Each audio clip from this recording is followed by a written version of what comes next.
છીએ royal ઓર્કિડના management સાથે. 23 નવેમ્બરથી આપણે જોઈએ તો લગ્ન સિઝનની શરૂઆત થઈ ગઈ છે અને 15 ડિસેમ્બર સુધી ચાલશે. અને CIITના એક રિપોર્ટ મુજબ જોઈએ તો આ વર્ષે રેકોર્ડ 38 લાખ લગ્ન થવાનું એક અનુમાન છે અને લગ્નમાં લગભગ 5 લાખ કરોડનો ખર્ચ થવાનો પણ અંદાજ દેખાઈ રહ્યો છે. સાથે જ ક્રિસમસ અને નવા વર્ષ નિમિત્તે એક હોલિડે સેલિબ્રેશન હોટલ્સમાં એડવાન્સ બુકિંગ પણ નોંધપાત્ર રીતે આપણે વધતું જોઈ રહ્યા છીએ. લગ્ન, તહેવારો અને રજાઓને કારણે હોટલ સેક્ટરને પણ એક વેગ મળતો દેખાઈ રહ્યો છે. તો આ વિશે આપણે વાત કરીએ, સમગ્ર ચર્ચા કરીએ કંપનીના મેનેજમેન્ટ સાથે.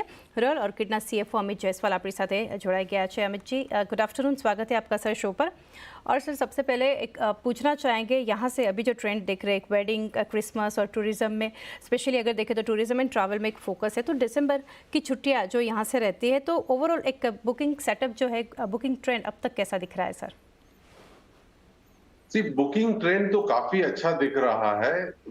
आज जैसे दिसंबर का सीजन, क्रिसमस का सीजन है और वेडिंग के जो भी सीजन है आने वाले टाइम में जनवरी फरवरी, तो काफी अच्छे बुकिंग्स है.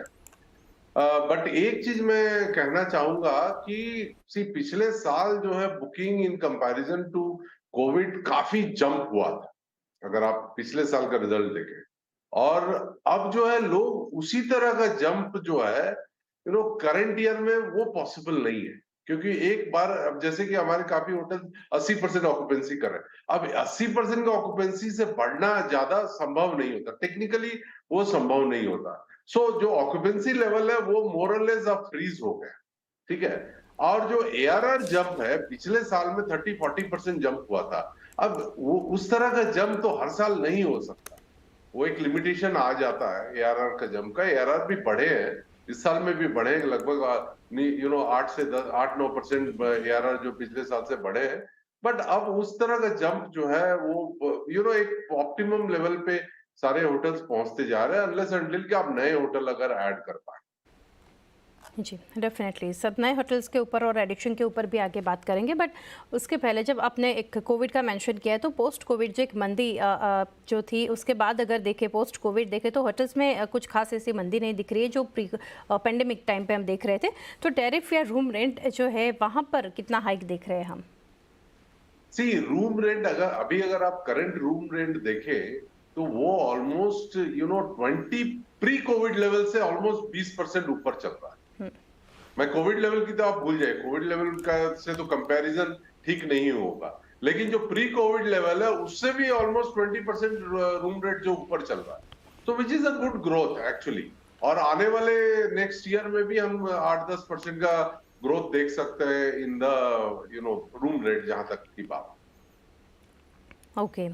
इंडस्ट्री वाइड अगर सर बात करें तो लंबे समय तक कैसा रहेगा? मतलब अभी जो एक फोकस हम देख रहे हैं, आपने भी बताया कि कोविड के साथ कंपेयर नहीं कर सकते, बट अभी जैसे एक बूस्ट ये सेक्टर में ओवरऑल हम लोग देख रहे हैं ट्रैवल एंड टूरिज्म में, तो इंडस्ट्री वाइड लंबे समय तक आपको लग रहा है कि ये रहेगा कंटिन्यू, और या फिर आगे चलकर एक विराम लेगा? क्या लग रहा है आपको?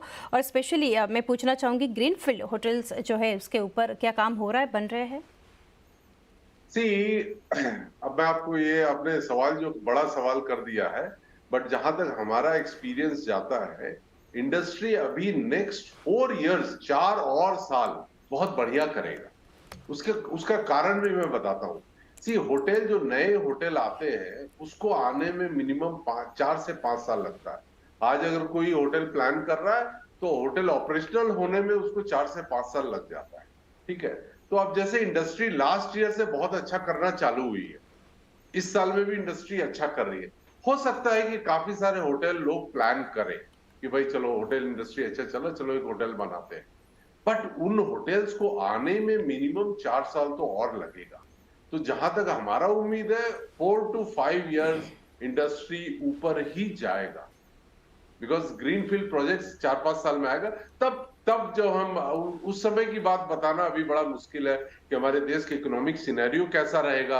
हो सकता है कि और बेटर हो जाए, जिस तरह से हमारा देश ग्रो कर रहा है, ऑलमोस्ट 4 बिलियन इकोनॉमी को हम टच कर रहे हैं, और जो प्रोजेक्शंस है कि हम बहुत जल्दी जिस तरह का ग्रोथ, उस तरह का अगर ग्रोथ आएगा तो कितनी भी सप्लाई आ जाए तो हमें नहीं लगता कि इंडस्ट्री को कोई प्रॉब्लम होता. जी, डेफिनेटली एटलीस्ट 3-4 इयर्स तक पूरे इंडस्ट्री के लिए एक व्यू है। और एक इम्पोर्टेंट जो यहाँ से एक हम डिस्कशन करेंगे जो पॉइंट पर अमित जी, वो है इलेक्शन रिजल्ट्स के बाद क्या आपको लग रहा है मार्केट तो आप देख रहे हैं कि कैसे रिएक्ट कर रहा है, एक पॉजिटिविटी देख रहे हैं। इनफैक्ट आपका जो स्टॉक है वो भी आज इनफैक्ट एक फ्रेश ब्रेकआउट के ऑलमोस्ट नज़दीक पहुँचता देख रहे हैं। तो 2024 को लेकर इलेक्शन के बाद कैसा एक आप में एक ऑप्टिमिज्म है, और स्पेशली बात करें इंडस्ट्री को लेकर क्या असर आप देख रहे हैं और पॉजिटिविटी देख रहे हैं, कहीं ना कहीं एक असर होगा सेक्टर को? एब्सोल्युटली पॉजिटिव है। सी अब जो है, जिस तरह से बीजेपी गवर्नमेंट ने 3 स्टेट को निकाला है, तो एक चीज तो क्लियर होता जा रहा है कि शायद 24 का इलेक्शन भी जो है बीजेपी गवर्नमेंट आएगी। So there will not be any change, कोई किसी भी तरह का चेंज नहीं होगा इकोनॉमिक पॉलिसी में। सो एक ग्रोथ पाथ फिक्स हो गया, जिसपे अब हमें भी भरोसा है, मार्केट को भी भरोसा है, सरकार को भी भरोसा और कंज्यूमर्स को भी भरोसा है। तो अगर ये ग्रोथ पाथ चलता रहा तो सबके बल्ले बल्ले है। डेफिनेटली आगे और 1-2 साल में जानना चाहेंगे सर, आपके कैपेक्स कितना करेंगे और एक्सपेंशन प्लान जो है एडिशन कंपनी यहाँ से कितना करती दिखेगी, इसके ऊपर डिटेल्स सर। सी हमारा जो है लगभग 20 होटल आने वाला है नेक्स्ट 3 से 4 महीना में, जो हमने साइन कर रखे हैं। जी। और भी हम काफी जो है एग्रेसिव है एज फार एज हमारा जो ग्रोथ प्लान है। तो मैक्सिमम होटल मैनेजमेंट रूट में हम ले रहे हैं। 1-2 होटल लीज के भी आने का हम जो प्रयत्न कर रहे हैं, ट्राई कर रहे हैं, बिकॉज अल्टीमेटली इनऑर्गेनिक ग्रोथ जो है वो लीज मॉडल से ही आएगा। बिकॉज मैनेज्ड होटल में तो हम मैनेजमेंट फीस आता है, अब पूरा रेवेन्यू और कॉस्ट हमारे बुक्स में नहीं आता, सिर्फ मैनेजमेंट फीस आता है। सो मैनेजमेंट होटल से ग्रोथ सबसे फास्ट होता है, जिसको हम एसेट लाइट स्ट्रैटेजी बोलते हैं। बट साथ में हम कुछ रेवेन्यू शेयर भी कर रहे हैं, ताकि जिससे हमारा टॉप लाइन भी थोड़ा बढ़े और मार्जिन भी थोड़ा बढ़े। तो वो बट कम होंगे वैसे। लीज और रेवेन्यू शेयर मॉडल और लीज मॉडल बहुत ज्यादा होटल नहीं किया जा सकता, बिकॉज उसमें थोड़ा इन्वेस्टमेंट भी लगता है। बट वो भी हम कर रहे हैं। साथ में हमारा एक होटल में हम जो है कुछ एडिशनल रूम्स भी, 2 होटल, बैंगलोर में एक होटल और गोवा में एक होटल, जिसमें हम एडिशनल है, तो उसके लिए थोड़ा सा कैपेक्स उसका भी आएगा, जो हम इंटरनल अप्रूवल से भी ट्राई कर रहे हैं, या थोड़ा बहुत अगर डेट लेना पड़ा तो हम ले करके उसको करेंगे, जिससे कंपनी का ओवरलाइन टॉप लाइन जो है काफी ग्रो होगा इन 2025। जी डेफिनेटली। कुछ फाइनेंशियल फ्रंट पर अगर अमित जी बात करें, फाइनेंशियल ईयर 24 में रेवेन्यू प्रोजेक्शन जो है वो यहाँ से आप कितना लेकर चल रहे हैं? जी, हमने जो प्रोजेक्शंस है, जहां तक टॉप लाइन की बात है, इस साल का हमने टारगेट रखा था करीब 300 से 400 करोड़ का। बट थोड़ा सा हम लोग डाउन हुए हैं, बिकॉज सेकेंड क्वार्टर में बारिश के कारण थोड़ा इफेक्ट हुआ था बिजनेस में। तो हमारा जहाँ तो उम्मीद है कि हम 350-60 करोड़ का क्लोज कर पाएंगे साल के एंड में। और अगले साल में हम काफी जो है, जो हमने होटल साइन किए थे, जो होटल स्टार्ट हुए हैं करंट ईयर, उनका एक्चुअल रिजल्ट अब हमें अगले साल में आएगा। तो नेक्स्ट ईयर में हमने टारगेट रखा है 500 करोड़ का। तो देखते हैं किस तरह के हम revenue share hotel add start कर पाते हैं इस साल में। 1-2 स्टार्ट करने का प्लान है, तो अगर होता है तो प्रॉब्ली 450 से 500 करोड़ तक का हमने टारगेट रखा है अगले साल के लिए। जी डेफिनेटली। और आगे जैसे कि सर आपने बताया नए एडिशन के बारे में भी, तो एक मार्जिन्स को लेकर एक सवाल पूछना चाहूँगी, कितने मेंटेन रहेंगे और उसमें जो नए एडिशन रहेंगे कितना कंट्रीब्यूशन मार्जिन्स में आप एक्सपेक्ट कर रहे हैं?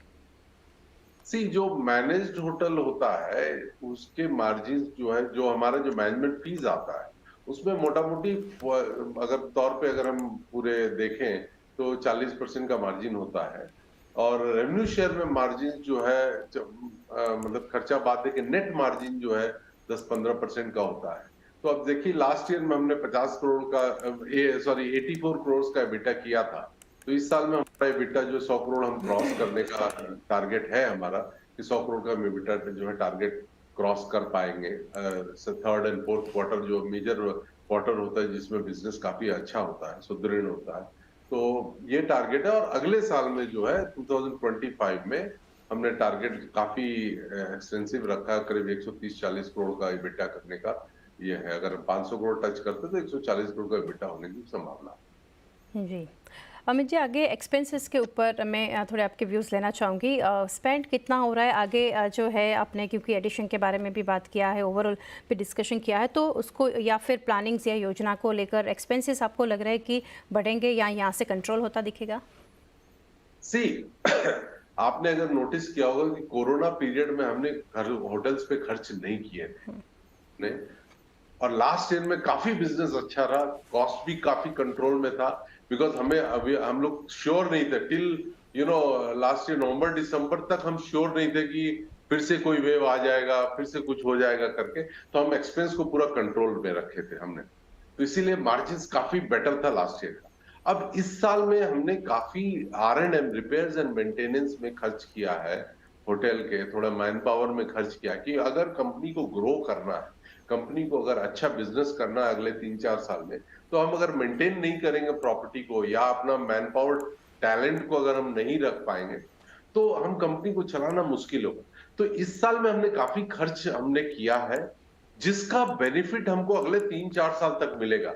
यही खर्च हमें 3-4 साल में नहीं करना पड़ेगा, क्योंकि हम अब R&M अगर हम कर लिए तो वो गुड एनफ होता है 3-4 साल के लिए। तो वो कॉस्ट तो इस साल में आ गया, तो इसका बेनिफिट हमको अगले 3-4 साल में मिलेगा। Okay, definitely. और स्टेक सेल के ऊपर सर मैं एक पूछना चाहूँगी, मल्टी होटल्स लिमिटेड में कुछ प्लानिंग्स यहाँ से दिख रहे हैं कंपनी के स्टेक सेल को लेकर?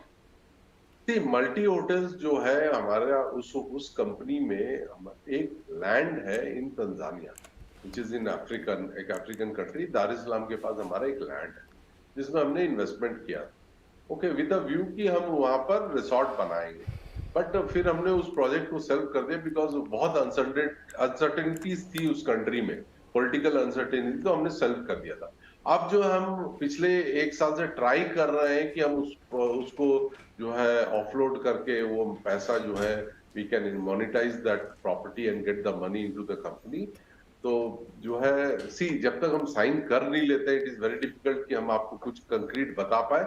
बट कंपनी का प्रयत्न बहुत जारी है, बहुत लोगों से हम बात कर रहे हैं, किसी तरह से उसको, उस एसेट को मोनेटाइज करके पैसा को जो है पूरा ले आए हम यहाँ पर अपने कंपनी। ओके। और एक ट्रेंड जो चेंज होता हम अमित सर देख रहे हैं, आपको ज़्यादा पता होगा इसके ऊपर, हॉलीडे ट्रेंड जो अभी एक चेंज होता दिख रहा है। इंस्टेड ऑफ लॉन्ग हॉलीडे अभी लोग प्रेफर कर रहे हैं एक्सटेंडेड वीकेंड। फॉर एग्जांपल अगर भी क्रिसमस की अगर बात करें, मंडे को आ रहा है, तो सैटरडे संडे मंडे एक हॉलीडे यहाँ से मिल रहा है, तो एक बड़ा वेकेशन के बदले लोग यहाँ से प्रेफर कर रहे हैं एक्सटेंडेड वीकेंड या फिर वीकडेज को क्लब करके लंबी छुट्टी थोड़ी यहाँ से करने की। तो इसको लेकर आपको कुछ लग रहा है, कुछ बदलाव जो है कहीं ना कहीं कुछ असर होगा इससे? अब जहां तक एक्सटेंडेड वीकेंड, तो ये ट्रेंड तो कोरोना पीरियड से स्टार्ट हुआ था, विच अभी भी कंटिन्यू हो रहा। अब आप जनवरी में देखें तो 3 लॉन्ग वीकेंड्स हैं।